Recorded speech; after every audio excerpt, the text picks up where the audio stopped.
इस आंदोलन में दिल्ली के इर्द गिर्द 5 नहीं 6 नाके लगे हुए हैं और देश भर में 100 के करीब पक्के धरने चल रहे हैं। ये एक जानकारी के लिए। अभी हमारा बातचीत का एक दौर हुआ, 4 तारीख को फिर बातचीत है, 5 तारीख को सुप्रीम कोर्ट में हियरिंग है। सो संयुक्त किसान मोर्चा ने ये डिसाइड किया है कि 6 तारीख को अगर हमारी वार्ता फिर हो जाती है और 5 तारीख को सुप्रीम कोर्ट में भी कुछ हमारे पक्ष में नहीं होता है, 6 तारीख को हम सिंगू बॉर्डर से ट्रैक्टर जो है उसको केएमपी पर चढ़ाएंगे और केएमपी पर ट्रैक्टर मार्च होगा। जो ये 26 जनवरी की एक तरह की परेड की वो होगा, उसकी एक तरह का रिहर्सल परेड होगी वो 6 तारीख को। इसके बाद 6 तारीख को बाद हम डिसाइड करेंगे कि हमारा जयपुर वाला जो नाका है, वो जयपुर के इंचार्ज भी बैठे हैं यहाँ, 2 या 3 दिन के भीतर ही हम उस नाके को जो शाहजहांपुर है वो लोकल कमेटी डिसाइड करेगी, संयुक्त किसान मोर्चा उस पर स्टैंप लगाएगा और उस मोर्चे को भी हम आगे लाएंगे। उसकी डेट हम अपनी मीटिंग में डिसाइड करके उसका अनाउंसमेंट करेंगे। और 6 से लेकर 20 तक एक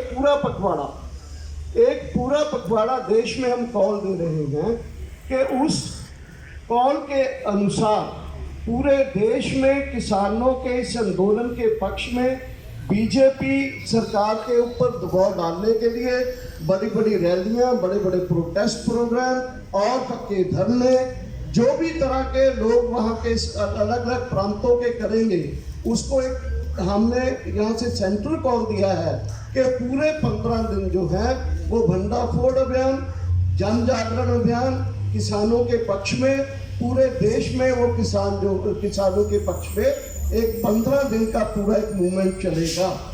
उन मोर्चों से किसान दिल्ली के अंदर घुसकर अपनी किसान गणतंत्र परेड करने के लिए मजबूर होंगे। हम दिल्ली के आसपास के तमाम किसानों से आग्रह करते हैं कि तैयारी कर लीजिए, अपने अपने ट्रैक्टर तैयार कर लीजिए, सब दिल्ली पहुंचिए।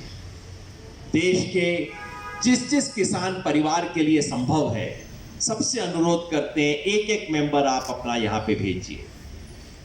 जो यहाँ नहीं आ सकते वो अपना जिला स्तर पे, स्टेट लेवल पे, जहाँ जहाँ संभव है किसानों की गणतंत्र दिवस परेड निकालिए। मगर 26 जनवरी तक हम खाली नहीं बैठे रहेंगे। 6 तारीख से 20 जनवरी तक पूरे देश में देश जागृति पखवाड़ा मनाया जाएगा, जिसमें पूरे देश में रैली आयोजित की जाएंगी, कॉन्फ्रेंस आयोजित की जाएंगी, ताकि सरकार का जो झूठ है उसका भंडाफोड़ हो सके। 13 तारीख लोहड़ी संक्रांति का दिवस है, उस दिन इस कानून को जला के किसान संकल्प दिवस मनाया जाएगा। 18 तारीख को इस देश में खेती में 70% काम करने वाली महिलाओं को याद करते हुए महिला किसान दिवस मनाया जाएगा। 23 जनवरी को सुभाष चंद्र बोस को याद करते हुए आजाद हिंद किसान दिवस मनाएंगे। जो भी राजभवन है, जितनी भी राजधानियों में, उन राजभवन के बाहर जाके किसान बैठेंगे, अपना संदेश पहुंचाएंगे। साथियों, ये ऐतिहासिक जंग है। ये संघर्ष सिर्फ ये तय नहीं करेगा कि ये 3 कानून रद्द होंगे या नहीं, वो तो होंगे। ये संघर्ष ये भी तय करेगा कि इस देश में भविष्य में खेती किसानी की क्या दशा होगी, इस देश में किसानों की औकात क्या है, उनका वजन क्या है, उनका महत्व क्या है, उसका फैसला इस संघर्ष से तय होगा। इस संघर्ष में हम लड़ेंगे और जीतेंगे। कि हमने 8 तारीख की मीटिंग में अमित शाह जी के आगे सवाल किया था कि क्या आप एमएसपी पर, जो आप एमएसपी 23 फसलों का तय करते हैं, क्या आप उन 23 फसलों को खरीदने के लिए तैयार हो, सारे देश से जितनी पैदा होती हैं? उनका जवाब था नहीं। और अब जो हमारी मीटिंग हुई थी उसमें फिर हमने ये सवाल उठाया था कि क्या आप 23 की 23 फसलें MSP पे खरीदने के लिए तैयार हो, तो उनका जवाब था कि नहीं, इस पे तो बहुत सोचना पड़ेगा। तो फिर आप देश को क्यों गुमराह कर रहे हो जब आप खरीद नहीं सकते? जब आपका खरीदने का कोई इरादा नहीं है तो फिर आप देश को क्यों गुमराह कर रहे हो कि हम तो MSP तो हमने तोड़ा ही नहीं, MSP तो हम देंगे। तो साथियों, इस पे हम ये समझाना देना चाहते हैं कि MSP देना और चीज है और MSP पर खरीदना और चीज है। MSP देने का मतलब है MSP तय करना, और खरीदने का मतलब है कि उस पर वो सारी फसलें खरीदे भी। उनका कहना है कि हमने एक देश एक मंडी बना दी। हमने कहा आपने एक दो देश दो मंडियां बना दी। और उनका कहना है कि हमने बिचौलिया हटा दिए। हमने कहा बिचौलिए की डेफिनेशन बताइए।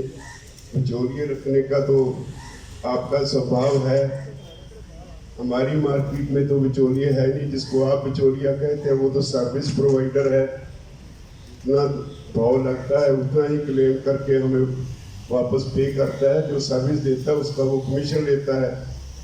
एक एक बात का हमने उनका जवाब दिया और उनके पास कोई जवाब नहीं। सरकार हठधर्मी में फंसी हुई है, ईगो प्रॉब्लम हो गई है सरकार को कि अगर उनको ये कानून वापस लेने पड़ते हैं तो बहुत शायद उनकी फजीहत होगी, इसलिए फंसी हुई है सरकार। और हमने बड़ा स्पष्ट कह दिया कि जब तक आप ये कानून वापस नहीं लोगे उस वक्त तक हम पीसफुली बैठे रहेंगे। और पंजाब से, हरियाणा से, उत्तराखंड से, यूपी से, राजस्थान से, मध्य प्रदेश से किसान दिल्ली के इर्द गिर्द के किसी न किसी नाके पे बैठे हैं। बाकी देश के हर कैपिटल में या कहीं डिप्टी कमिश्नर के ऑफिस में जगह जगह पे किसान सारे देश में इसका विरोध कर रहे हैं। जब भी यहाँ से कोई कॉल जाती है सारा देश उसमें एक्टिवली पार्टिसिपेट करता है और सारा देश परेशान है सरकार के ये इन कानूनों से। इन रियल सेंस वो कॉर्पोरेटाइजेशन ऑफ एग्रीकल्चर करना चाहते हैं, जो हम नहीं होने देंगे।